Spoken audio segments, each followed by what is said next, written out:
What if everything we've been taught about ancient history is wrong? Evidence of a lost civilization, hidden in plain sight.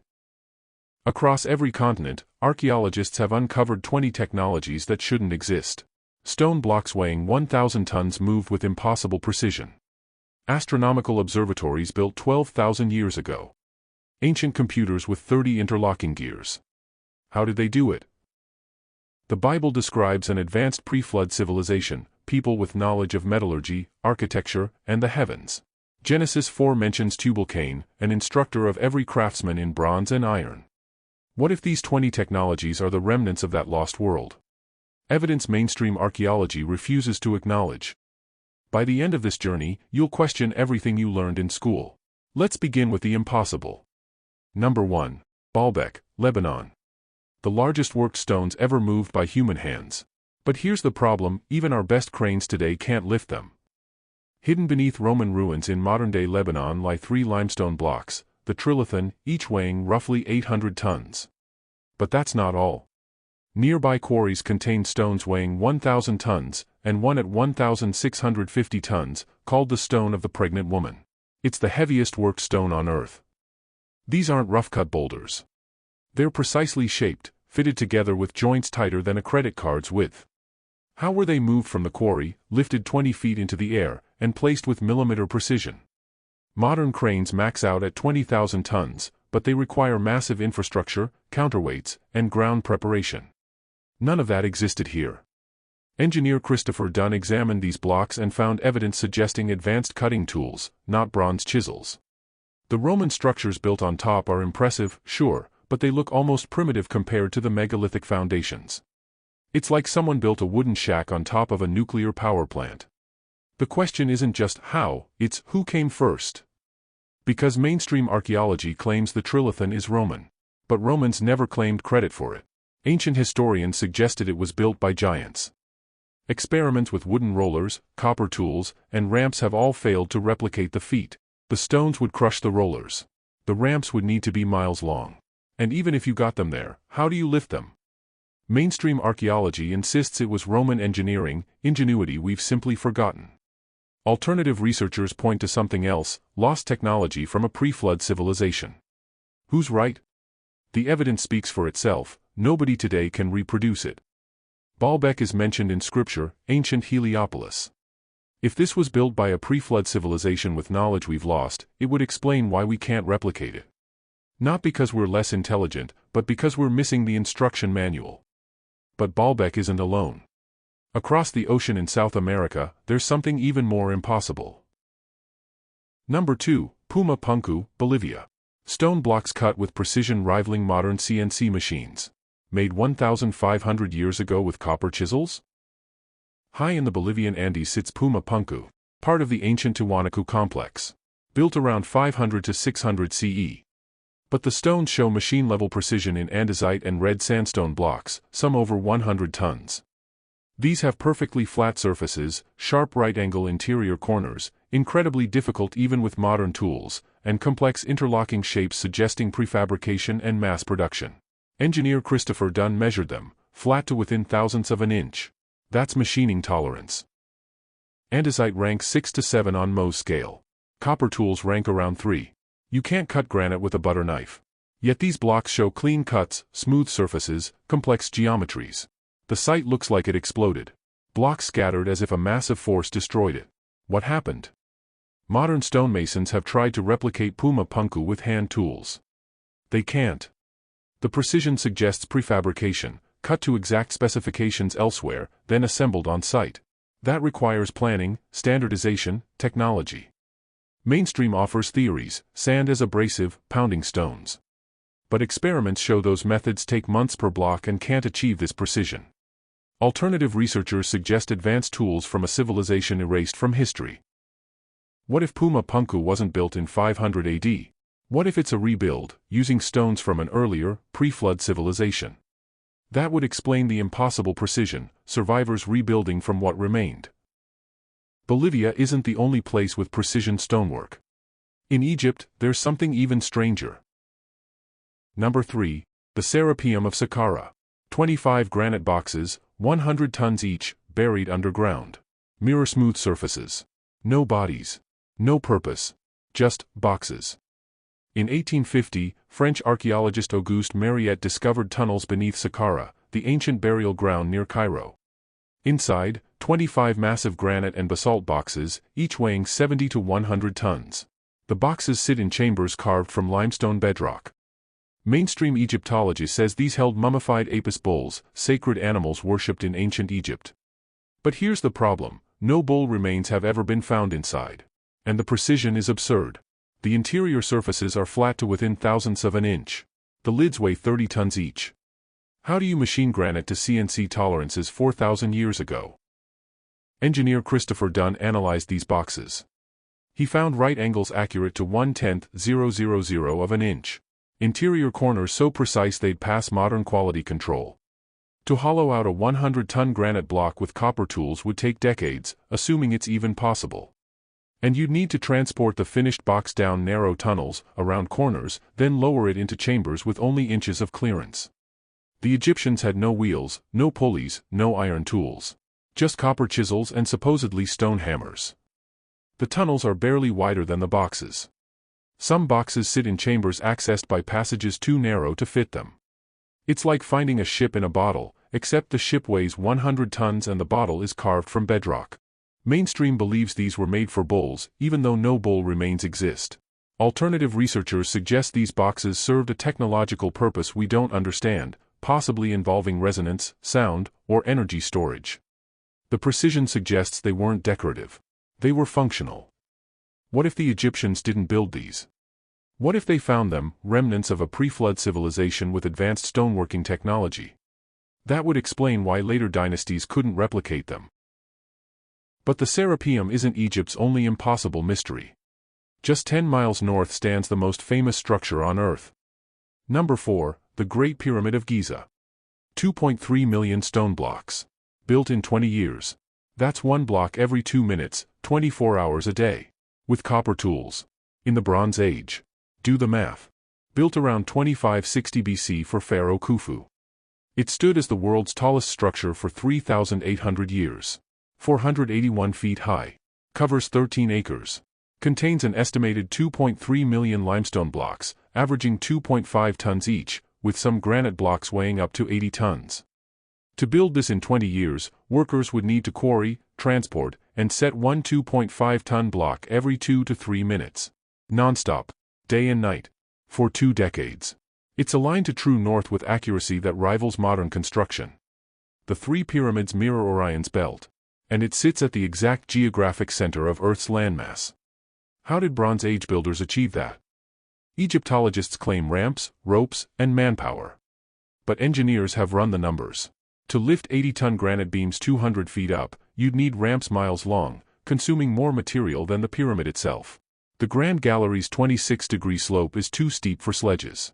Modern attempts to replicate construction methods have all failed to match the scale or precision. And here's the strangest part: no hieroglyphs inside describe construction. No pharaoh takes credit. It's as if they didn't build it. Modern engineers with advanced machinery struggle to replicate the precision. The joints between blocks are so tight you can't fit a credit card. No mortar. Just friction. The ramp theory requires ramps that don't exist and would dwarf the pyramid itself. Mainstream, built by Khufu's workforce around 2560 BC. Alternative, built much earlier, possibly 10,500 BC when Orion's belt aligned with the pyramid's layout. Water erosion on the Sphinx suggests older construction. Some researchers believe it's a pre-flood structure, later claimed by Khufu's dynasty. If the pyramid predates Khufu, it aligns with the post-flood period when God's people possessed advanced knowledge. Genesis describes the Tower of Babel, ambitious construction, astronomical sophistication. What if the pyramids are remnants of that same knowledge? Egypt's wonders don't end at the pyramids. Deep in the Nubian desert lies something even older. Number 5, Nabta Playa. A stone circle in the Nubian desert, built 7,000 years ago. It predates Stonehenge by 2,000 years. Predates the pyramids. And it tracks the stars with precision that shouldn't exist. Discovered in 1973 by researchers, Nabta Playa sits in one of the most remote regions of the Sahara. Around 5000 BC, this was a seasonal lake surrounded by cattle-herding nomads. They built a stone circle aligned to the summer solstice. But it's far more sophisticated than that. The stones align with Sirius, the brightest star. Others track Arcturus, Alpha Centauri, and Orion's belt. Not just at the time of construction, but accounting for precession of the equinoxes, a 26,000-year cycle. That requires centuries of observation and advanced mathematical knowledge. These were supposedly nomadic herders. How did they know this? Astrophysicist J. McKim Malville studied the site and confirmed it functions as a complex astronomical calendar. The circle marks the summer solstice when the lake would fill, critical for cattle herders. But nearby, researchers found massive stone slabs arranged underground, megalithic structures serving unknown purposes. This isn't primitive. It's engineered. And it's older than any comparable site in Europe. Understanding precession requires multi-generational observation. You need detailed records passed down for centuries. Modern astronomers use computers. Ancient Nabta Playa builders used, what? Stone and memory? It suggests a level of social organization and knowledge transmission far beyond what we attribute to Neolithic herders. Mainstream believes it is lucky coincidence, simple sun tracking for seasonal migration. However, an alternative believes it is an evidence of a lost African civilization with advanced astronomy, possibly connected to pre-dynastic Egypt. The precision suggests intentional design, not accident. 5000 BC places Nabta Playa in the early post-flood period. If Noah's descendants carried advanced knowledge, it would explain why nomads could build astronomical observatories. The knowledge existed. It was just forgotten. Nabta Playa wasn't alone. Thousands of miles away, another civilization was tracking the same stars. We've covered 5 impossible technologies: Baalbek, Puma Punku, Serapeum, the Great Pyramid, Nabta Playa. But the next 5 get even more incredible. Number 6, Stonehenge. The most famous stone circle on Earth. Built between 3100 and 1800 BC. It predicts eclipses, tracks moon cycles, marks solstices. It's not a temple. It's a computer made of stone. Located on Salisbury Plain in England, Stonehenge was built in multiple phases over 1,500 years. The largest stones, sarsens, weigh up to 25 tons and were transported from 20 miles away. The smaller bluestones came from Wales, 150 miles distant. That alone is a logistical miracle for Neolithic Britain. The heel stone marks summer solstice sunrise. The opposite archway marks winter solstice sunset. For station stones track the moon's 18.6-year cycle, the metonic cycle. And here's the kicker. Stonehenge sits at the only latitude where solar and lunar alignments are perpendicular. Move it 100 miles north or south, and the geometry fails. This wasn't built by accident. In 1965, astronomer Gerald Hawkins used computers to analyze Stonehenge's alignments.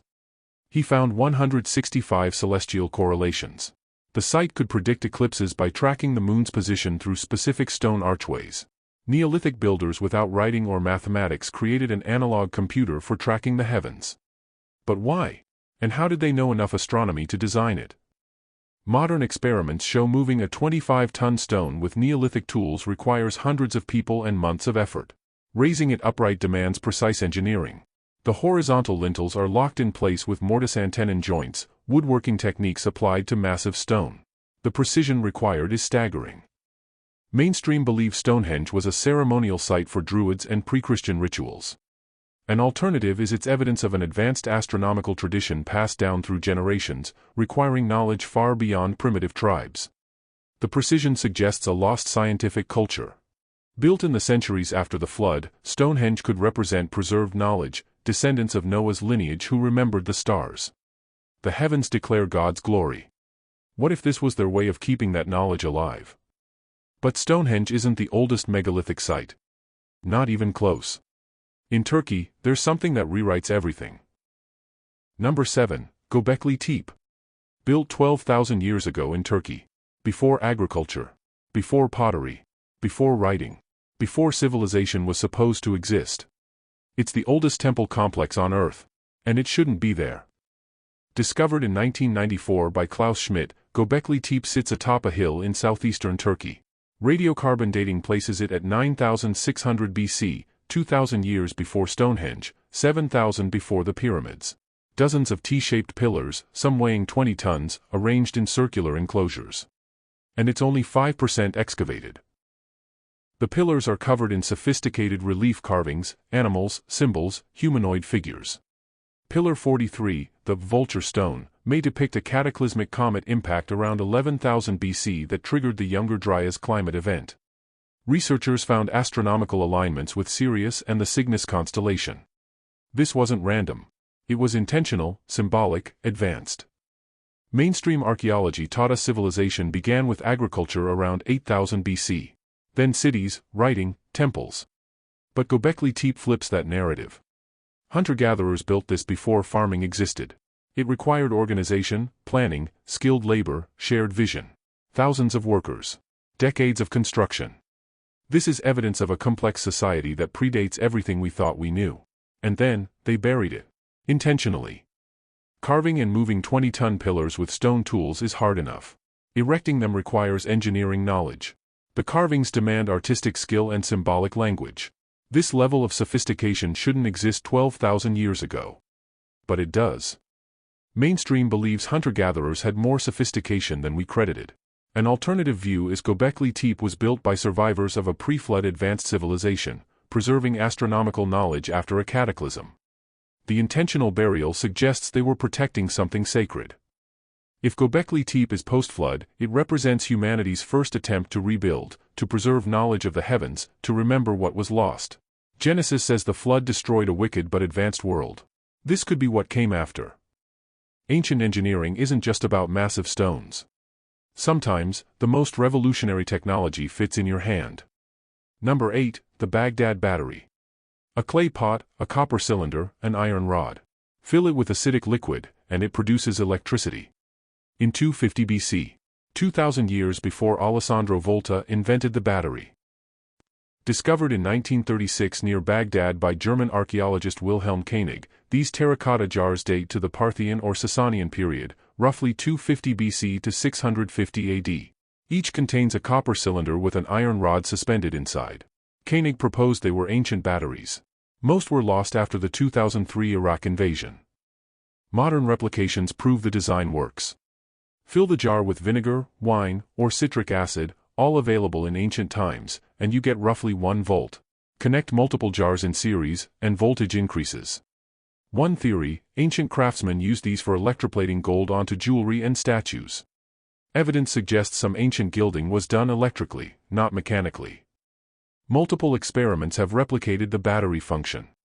Mythbusters, science educators, engineers, all confirmed it works. Ancient texts mention divine fire in temples, sacred shocks during rituals. Were priests using electrical current for healing or religious experiences?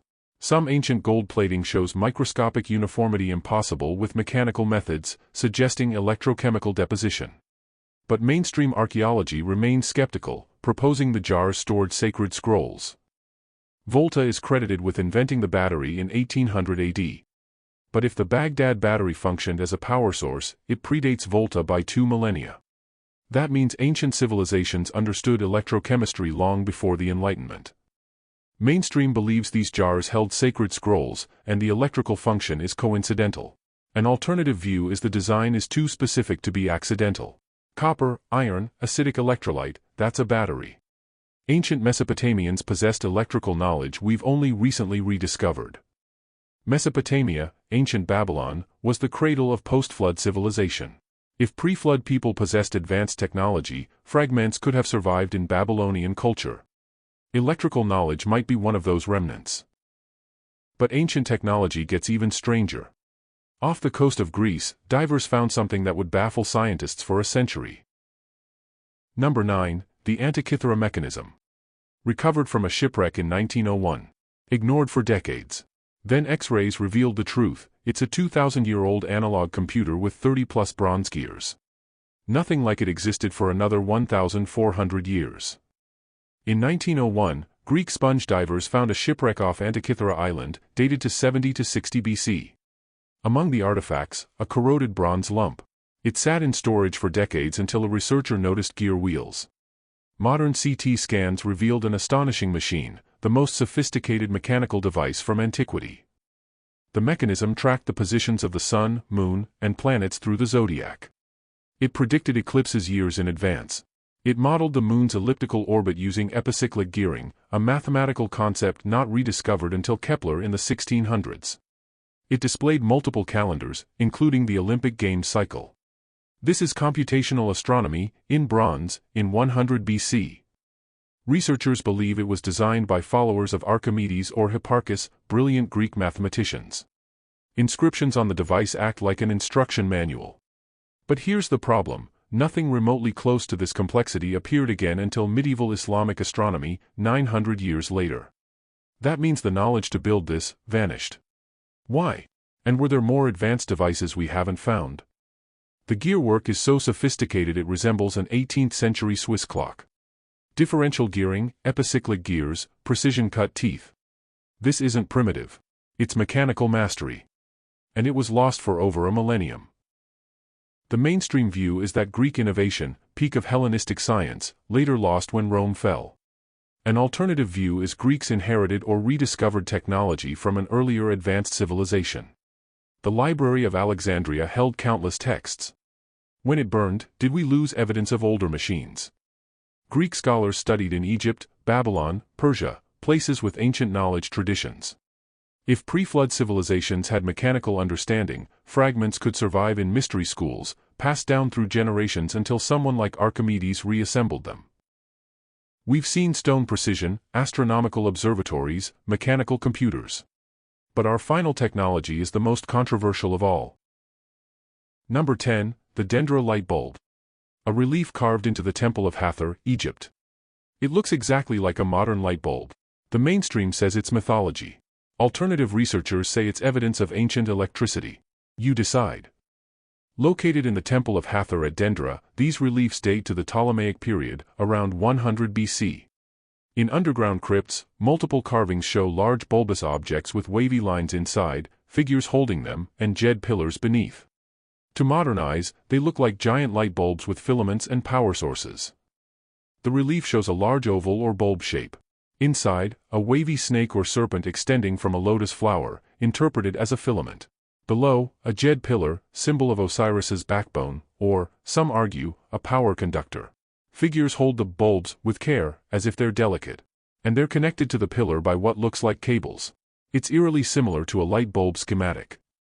Mainstream Egyptology interprets this as purely symbolic. The snake represents the sun god emerging from the womb of the sky goddess, the jade pillar symbolizes stability, and the lotus is creation. But alternative researchers point out problems. Temple crypts are pitch black, yet ceilings show no soot from torches. How did ancient artists carve intricate reliefs in total darkness? Some suggest electric lighting. But no physical evidence, no bulbs, no wires, no batteries, has been found. It's visually compelling but archaeologically weak. Some engineers have built working models based on the relief, using Tesla coils and vacuum tubes to create glowing plasma resembling the snake filament.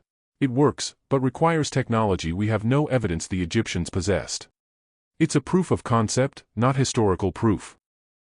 Mainstream believes it is a pure mythology, no evidence, fringe theory.